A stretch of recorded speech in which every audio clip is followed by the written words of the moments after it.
Hola, hola, ¿cómo están? Muy buenas noches, buenos días, buenas tardes, independientemente en la hora en que vean esta presentación. El día de hoy, en el curso virtual especializado de Auditoría Integral, presentamos la NIA 560, Hechos Posteriores, a cargo del doctor Jefferson Valdivia. Doctor Jefferson, ¿cómo está? Muy buenas noches, tiene usted el micrófono habilitado. Iniciamos con esta sesión. Ok, ¿qué tal? ¿Cómo están todos? Muy buenas noches, estimados alumnos. Espero que se encuentren bien.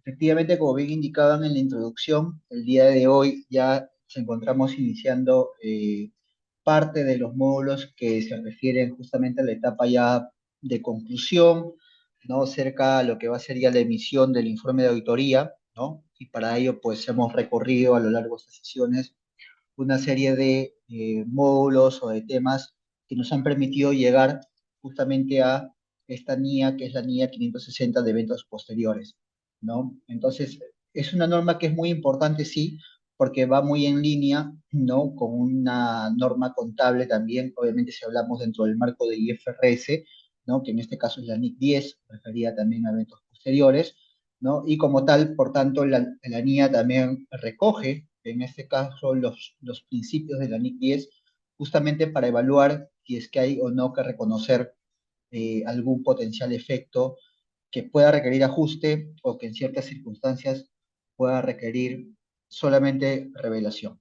¿Listo? Entonces, el día de hoy vamos a recoger un poco la NIA 560, como le digo, es una norma relativamente corta, pero creo que tiene en la práctica una serie de casuísticas que vamos a tratar de recoger el día de hoy, pero como siempre les comento a lo largo de mis sesiones, creo que va a depender mucho, ¿no? También del nivel de participación que tengan ustedes para que justamente este espacio que tengamos sea el más provechoso posible, ¿no? Y va a ser importante que para eso también seamos conscientes que muchos de los procedimientos que están en torno a la NIA 560 en este caso, ¿no? Van a recoger procedimientos que ya hemos hecho en la etapa de ejecución de la auditoría, ¿no? Porque nosotros solamente a nivel de recordatorio hemos ya recorrido, en este caso, diversos aspectos de las NIAs, ¿no? Entre la etapa de planificación y la etapa de ejecución.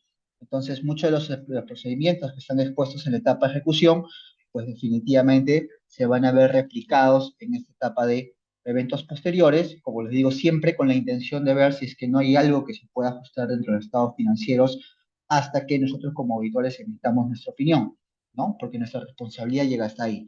Entonces, en la sesión del día de hoy vamos a recorrer aspectos de la NIA como tal, pero también creo que va a ser importante recoger algunos aspectos de la NIC 10, ¿no? Principalmente porque como les comentaba al inicio, la línea 560 va a recoger muchos principios del MIC 10 justamente para ir nosotros identificando qué puede o no puede requerir algún ajuste dentro del estado financiero, ¿no? Como ustedes bien saben, nosotros cuando opinamos, emitimos una opinión, opinamos bajo un marco contable correspondiente, y si pues yo emito un estado financiero donde en este caso la opinión es bajo IFRS, entonces tengo que dar cumplimiento a todas las IFRS que tengo vigentes, ¿no? Y parte de ellas justamente es la NIC 10. ¿Ok? Entonces, en una parte de la sesión vamos a recapitular solamente algunos aspectos que son fundamentales, creo yo, de la NIC 10, porque finalmente es lo que tenemos que auditar, ¿no? Y finalmente es lo que nosotros en la práctica podríamos ver que requiere una especial atención para ser reconocida, como les digo, no necesariamente a nivel eh, de reconocimiento como empresa de estados financieros, sino también podemos incorporar revelaciones que son importantes para los usuarios, los estados financieros y su toma de decisiones. ¿Listo? Entonces, con esta breve introducción, damos paso. Como les comento, acá está. Creo que siempre es importante cuando hablamos de las NIAs en general, ir definiendo cuál es el alcance de las normas de auditoría, ¿no? Cada una de las NIAs, como hemos visto hasta este momento, pues definitivamente tiene un alcance. ¿Por qué? Porque más allá de eso, probablemente esté tocado o dentro del marco de otra NIA, o pues haya que ver justamente cuál es la norma de auditoría que justamente lo va a cubrir, ¿no? Entonces, en el caso de la NIA que estamos viendo el día de hoy, ¿no? Va a tratar las responsabilidades que nosotros vamos a tener como auditor en relación con hechos posteriores a la auditoría de estados financieros, ¿no? Pero no va a abordar cuestiones relacionadas con responsabilidades del auditor con otra información obtenida después de la fecha del informe de auditoría, porque esto se va a recoger en este caso en el marco de la NIA 720, que también está más adelante en una de las sesiones que tienen con uno de mis colegas, ¿no? La NIA 720 revisada. ¿Ya? Entonces, acá, y por eso vamos a empezar a establecer hechos, ¿no? En base justamente a cuál es el alcance de la NIA como tal, porque eso nos va a permitir ver hacia dónde yo direcciono mis conclusiones cuando hablo de eventos posteriores. Y eso puede pasar, por ejemplo, en escenarios donde yo soy auditor de una empresa que, por ejemplo, va a emitir bonos, ¿no? En un mercado de capitales. Entonces, cuando yo soy una empresa que emito bonos, pues muchas veces los bonos pueden tomar informes trimestrales de la compañía o podrían tomar el informe auditado, en este caso el auditor independiente, ¿no? Entonces, eh, hasta la fecha en que se puede emitir, por ejemplo, un bono, ¿no? Pudieran ocurrir eventos, pero que definitivamente no entran dentro del marco de esta NIA como tal, pero puede estar tocándose dentro del marco de la NIA 120. Más adelante lo vamos a ver, pero es solamente un poco para establecer un poco los alcances de lo que vamos a ver el día de hoy, ¿ya? Y eso es sumamente relevante porque hasta ese alcance que vamos a ver el día de hoy es donde deberíamos ejecutar procedimientos de auditoría que justamente vamos a ir explorando a lo largo de esta sesión. ¿Ok? Fecha efectiva, bueno, esta norma está vigente para auditorías que iniciaron desde el 15 de diciembre de 2009 en adelante. Después no ha habido tantos cambios en la NIA como tal. Y acá entramos un poco a definir dentro del marco igual de la norma de auditoría qué entendemos por eventos posteriores, ¿no? O eventos subsecuentes o hechos posteriores, como también se puede ver dependiendo de la traducción, ¿no? Entonces, los estados financieros pueden verse afectados por ciertos eventos, que en este caso ocurren después de la fecha de estados financieros.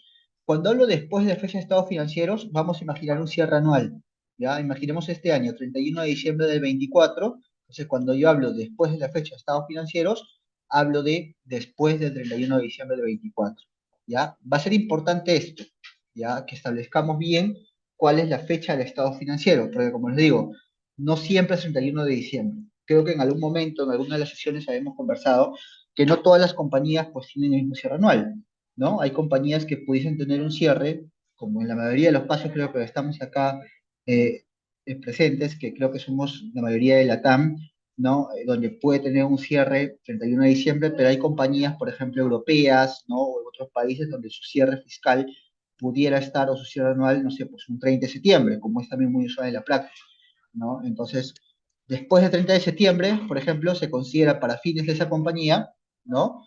Un hecho posterior a la fecha del estado financiero, ¿ya? Entonces, ahí hay que tener mucho cuidado, ¿ya? Porque en algunos casos, en la práctica, por ejemplo, yo puedo ser un componente de una compañía que es europea, por ejemplo, y esa compañía puede tener un cierre anual de 30 de septiembre, ¿no? Entonces, me piden a mí, oye, Jefferson, quiero que me hagas un paquete de reporte, ¿no? Al 30 de septiembre. Entonces, en este caso, esta NIA aplicaría como evento posterior todo lo que ocurrió posterior al 30 de septiembre, ¿ok? ¿Ya? Pero eso es para fines de evaluar cualquier efecto, ¿no? O revelación que pueda incorporarse o que sea relevante en este caso para el cierre fiscal de la matriz que está en Europa.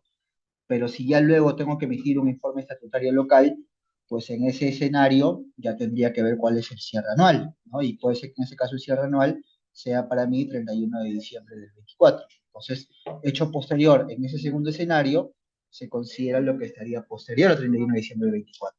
¿Ok? Entonces, por eso es muy importante este término fecha de estado financiero. ¿Ok? Y los marcos de información financiera, ya, que en este caso, por ejemplo, cuando hablo de marco de información financiera me refiero a, por ejemplo, IFRS, ¿no? Los marcos IFRS, identifican normalmente dos tipos de eventos, ¿no?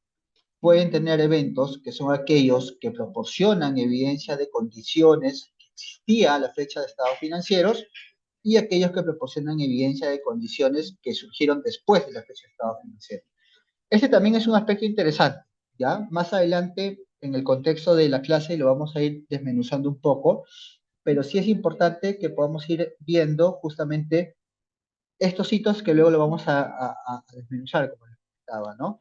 Condiciones que existían a la fecha de estados financieros y aquellos que surgieron después de estados financieros. Entonces, habla mucho de condiciones, ¿ya? Más allá de que la transacción se haya, o el hecho o el suceso se haya concretado, no, ¿no? Habla mucho de las condiciones que puedan haber, los elementos que puedan haber, que me puedan llevar a pensar que en este caso el evento posterior pueda o no haber estado, ¿no? Antes de la fecha del estado financiero anual. ¿no? Si va al 31 de diciembre, pudieran haber condiciones que hayan estado ahí, ¿no? Que hayan nacido antes del 31 de diciembre, y pues ahí sí hablo otra cosa totalmente distinta, ¿no? A que puedan haber circunstancias o condiciones que hayan nacido posterior al 31 de diciembre. Entonces sí va a ser muy importante que consideremos esto, más adelante lo vamos a ver, pero usualmente los marcos contables hacen referencia a esto, ¿no? Justamente lo que puede pasar antes o después como condiciones. Y ya luego vamos a ver por qué la importancia de tener claro esa parte de ahí. ¿Cuáles son los objetivos del auditor en este escenario, ¿no? Uno de ellos, habíamos visto que era obtener evidencia de auditoría suficiente y apropiada acerca de si los eventos que ocurren entre la fecha de estados financieros y la fecha de informe del auditor que requiere justo revelación de estados financieros se reflejan apropiadamente de acuerdo con el marco de información financiera aplicable, ¿no? Entonces, sí es nuestra responsabilidad obtener evidencia de auditoría suficiente y apropiada. Entonces, este punto es bien delicado porque a veces en la medida que se va dilatando potencialmente la auditoría como tal, mis procedimientos de extensión tendrían que también ser, valga la redundancia, tendrían que ser extendidos hasta mi fecha de conclusión de auditoría, ¿no? Que es algo que usualmente nosotros no tenemos en cuenta y que luego vamos a ver de repente dónde pueden haber algunos tips que nos lleven justamente a poder identificar estas situaciones, ¿no? Que pudiera darse el caso, ¿no? Que tenía previsto acabar en tal fecha y hay procedimientos de auditoría pues, que tienen que llevarse un poco más, lo más pegado a la opinión, porque pudieran llevarme a un ajuste, ¿no? En el peor de los casos, o a una revelación en el mejor de los escenarios, ¿ya? Pero sí es parte de mi objetivo, es parte de mi responsabilidad como auditor obtener evidencia, ¿no? Suficiente y apropiada de estos eventos que puedan haber y obviamente responder apropiadamente a los hechos que llegan a ser conocidos por el auditor después de la fecha del informe del auditor, que de haberlos conocido el auditor en esa fecha, podrían haber hecho que el auditor enmendara el informe del auditor. ¿Eso en qué situaciones puede pasar? Ya solamente como para ir spoileando un poco el resto de la clase, ya, pero para que se entienda un poco el concepto, yo pudiese tener, por ejemplo, casos donde, imaginemos, ¿no? Yo soy una compañía local, ¿no? Que emite estados financieros en la bolsa local, pero también emito financieros, no sé, pues en la bolsa norteamericana. Entonces, los deadlines de presentación, en este caso para ambas entidades, pueden ser distintos, ¿no? Por ejemplo, aquí en Perú, muchas empresas que cotizan sus acciones pueden tener, no sé, pues voy a poner una fecha X, un plazo 30 de marzo para presentar estados financieros al SMB, ¿no? Y en la bolsa americana, por ejemplo, puede tener un plazo 30 de abril para presentar mis estados financieros. Entonces, claro, usualmente uno está acostumbrado de repente a ver que en la bolsa de valores norteamericana los estados financieros pudieran estar emitidos bajo US GAAP, que es en este caso la norma americana, pero también hay compañías que cotizan sus acciones y su marco contable, su marco financiero es IFRS. Si es permitido, ya hay muchas compañías. Acá en Perú también, bueno, para los que somos de Perú acá en la sesión, tenemos compañías que cotizan en la bolsa norteamericana y el marco contable, a pesar de cotizar en la bolsa norteamericana, es IFRS. ¿no? No todo tiene que ser US GAAP en esos escenarios, no es permitido. Entonces, claro, yo puedo llevar mi conclusión para fines estatutarios hasta la fecha en que emití para fines locales, pero pudieran darse eventos, ¿no? O hay un gap, en este caso, hay un vacío entre esa fecha, que era 30 de marzo, hasta el 30 de abril, que fue la fecha que se emitió en la bolsa americana, ¿no? Entonces, si ocurre un suceso en ese escenario, ¿no? Entre el 30 de marzo y el 30 de abril, pues habría que analizar en este caso, ¿no? Las condiciones nuevamente que dieron pase a ese suceso. Por eso que les hablaba mucho de las condiciones que dan pase a ese suceso, ¿no? Porque pudiera darse el caso, en este caso, ¿no? Que las condiciones sí hubieran estado presentes antes de la fecha de mi primera emisión y por tanto ahí tengo que ver si es que tengo o no que corregir algo, ¿no? Caso contrario, que si las condiciones nacieron posterior, en este caso a mi fecha de emisión local, y pues ahí probablemente tenga que haber un tema de revelación para fines de la emisión en la bolsa americana, ¿ya? Pero sí va a ser muy importante, como les comento, tener bien en claro justamente el timing, ¿no? El timing de cada una de estas partidas, porque de esto va a depender mucho el impacto que pueda tener en estados financieros y sobre todo yo como auditor poder decir, oye, mira, no, en realidad lo que sí estuvo bien como procedimiento, cubrir los eventos posteriores, ¿no? Y no tengo que reexpresar nada, ¿no? Porque a lo mejor los escenarios podría haber una revelación, pero en el peor de los escenarios, como les comentaba anteriormente, pudiese haber algún ajuste que tenga que ser registrado, ¿no? Entonces yo creo que ninguno de los que estamos acá como auditores quisiéramos tener que reabrir una opinión, ¿no? Para incluir un impacto en estados financieros sobre condiciones que estuvieron antes de mi fecha de opinión, ¿no? Entonces sí es muy delicado, como les digo, el tener eventos posteriores, ¿no? Justamente bien identificados y tener bien claro hasta dónde yo debo llevar mi ejecución, ¿no? Entonces esto es como parte de los objetivos que tiene el auditor de acuerdo al marco de esta mía. Y entramos a ver un poco el tema de definiciones, ¿no? Definiciones que, como digo, son relevantes desde el punto de vista de la NIAM, pero que también van un poco a homologarse desde el punto de vista contable, en este caso NIC 10, ¿no? Luego vamos a ver, como les digo, un poco, vamos a hacer un recorrido de algunos aspectos importantes de la NIC 10, ¿no? Pero sí es importante que también entendamos los conceptos que la NIA, en este caso, me va a proponer, ¿no?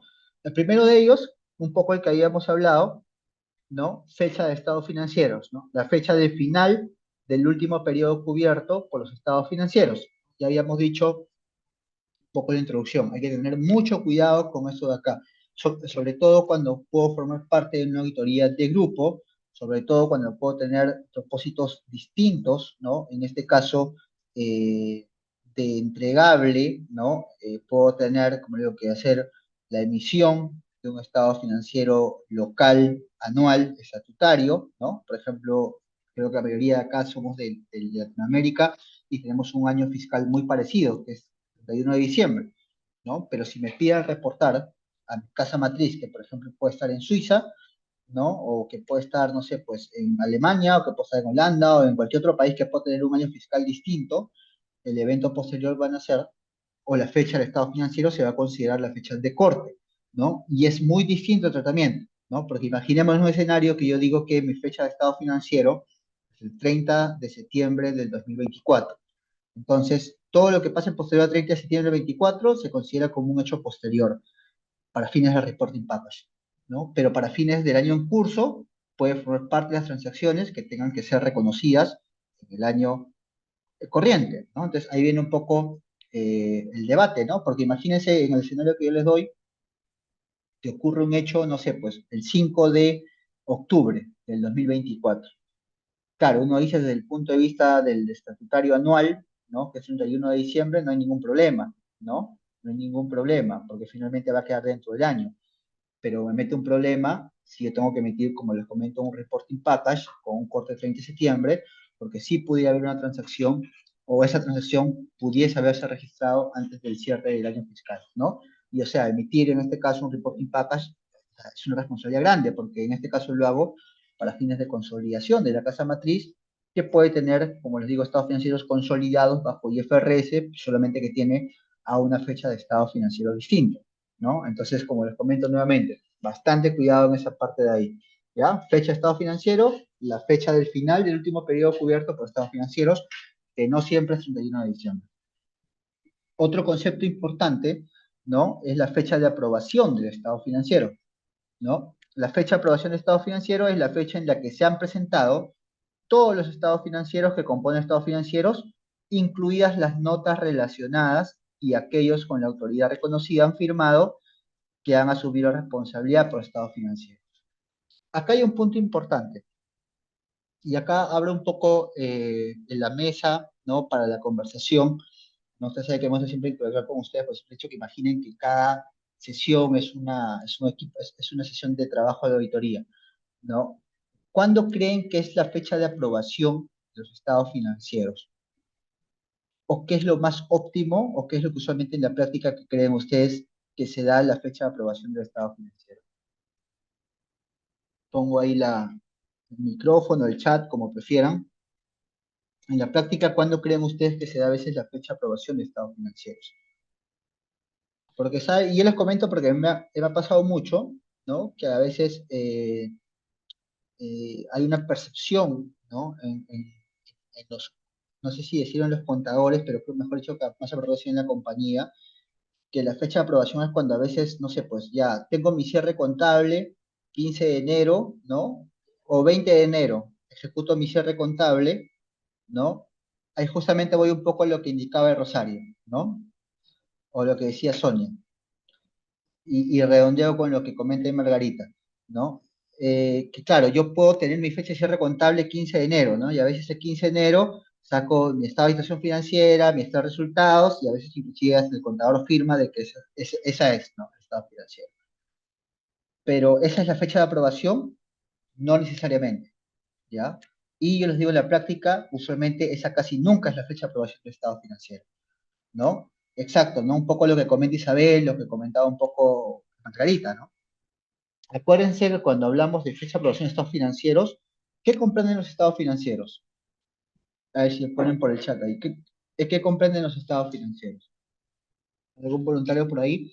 Dice general, resultados, notas. Exacto, perfecto Alesa, perfecto Isabel, ¿no? La información financiera, estos resultados, patrimonio, exacto, ¿no? Entonces, es muy importante eso, ¿ya? Porque los estados financieros, como ustedes bien comentan, no solamente comprenden, o sea, no dos, ¿ya? Porque muchas veces se entiende estados financieros, estado financiera, estados de resultados, no cuatro, porque a veces solamente le agregamos el flujo efectivo del patrimonio, sino comprenden los estados financieros más las notas, ¿no? Entonces, las notas, que más allá de revelar simplemente cuadros comparativos de números, también incluyen revelaciones, ¿no? Y muchas veces las revelaciones, ¿no? Son tan relevantes como las mismas notas, es más relevantes que los mismos cuadros numéricos que se anotan, porque es la explicación de la situación o del fenómeno económico en ese momento, ¿ya? Entonces, eso obviamente tú no lo tienes el 5 de enero, ni el 20 de enero. Eso muy probablemente lo vas a tener después de que el estado financiero junto a sus notas ha pasado una serie de revisiones, ¿no? Entre la compañía, entre el auditor que posiblemente ejecuta procedimientos de revisión sobre el informe de auditoría, porque obviamente también parte de nuestra responsabilidad como auditor es asegurarnos que las notas contengan todas las revelaciones de acuerdo a las IFRS, ¿no? No solamente es poner cuadros, sino también hay ciertos requerimientos de revelación que las normas me piden. Entonces, cuando recién llegamos a un punto donde decimos, ya, ok, mira, ahora sí, las notas contienen las revelaciones apropiadas de acuerdo a IFRS, ¿no? Más los cuatro estados financieros que también se presentan de acuerdo a IFRS, es que en ese momento usualmente la compañía, ¿no? Opta por la aprobación de estados financieros, en este caso los órganos competentes, como indicaba acá en el lámina, ¿no? Y a veces los órganos apropiados, competentes de aprobación, suelen ser la gerencia, o sea, hasta la fecha de la emisión, y ahí también va a ser muy importante lo que comentaban algunos de sus compañeros, ¿no? En lo que también indica acá un poco la lámina, porque va a depender mucho lo que indica acá, ¿no? La autoridad reconocida, ¿no? Que en este caso tiene la compañía justamente para aprobar estados financieros. Entonces, ¿qué es lo que usualmente pasa en la práctica? ¿Ya? Yo puedo tener mis estados financieros, ¿no? Más las notas, y para fines de la emisión, la gerencia general, ¿no? Es la encargada de aprobar los estados financieros. ¿Por qué? Porque muchas veces, ¿no? Y en algunos casos el director inclusive, ¿ya? Pero en el gran común, el denominador por lo menos es la gerencia la encargada de la aprobación de los estados financieros, porque luego de esa aprobación lo que se esperaría es que esto pase el informe auditado, ¿no? No sé, pues al directorio, que el directorio lo apruebe, que luego vaya a la Junta General de Accionistas, lo aprueben ahí y que luego esto salga para publicación si es que sube una empresa pública, ¿no? Entonces, ese es usualmente el workflow que puede haber, ¿no? En los hechos de aprobación del estado financiero, ¿ya? Entonces, tiene que establecerse eso, por eso que en las notas de los estados financieros, en las primeras notas, ahí se incluye una revelación donde se indica quién ha aprobado el estado financiero, ¿no? Y la responsabilidad que tiene sobre la aprobación. Es usualmente en las primeras notas de los informes de auditoría, ahí nosotros revelamos, ¿no? Los estados financieros han sido aprobados por la gerencia en la fecha tal y serán presentados al directorio y a la Junta General de Accionistas sin cambios posteriores, por poner un ejemplo, ¿no? Entonces ya, hasta ahí, ¿no? Por encargatura, obviamente, de los órganos de gobierno, la gerencia ha sido la responsable de la aprobación de los estados financieros, ¿no? Entonces, por eso, importante entender esto, ¿no? Acuerdos societarios, ¿no? La estructura de aprobación de la compañía, pero, como les digo, usualmente la fecha de aprobación de estados financieros tienen que tener también, ¿no? Las notas ya aprobadas y validadas. No solamente es emitir los estados financieros, ¿no? O sacar el estado de situación financiera con el P&L y decir, ya, y lo firma el contador y decir, esta es la aprobación. No, ¿no? Como bien indicaban muchos de ustedes, tiene que haber ese nivel de aprobación, en este caso, por los organismos, ¿no? Con la autoridad reconocida para poder aprobar estados financieros. Entonces, ¿cuándo pasa eso? Usualmente, ¿cuándo creen ustedes que pasa eso? Está por ahí en la lámina. ¿Cuándo creen ustedes que pasa eso? O sea, ya hemos dicho que pasa cuando tengo los estados financieros completos más las notas, ya, pero si lo veo en la línea de tiempo,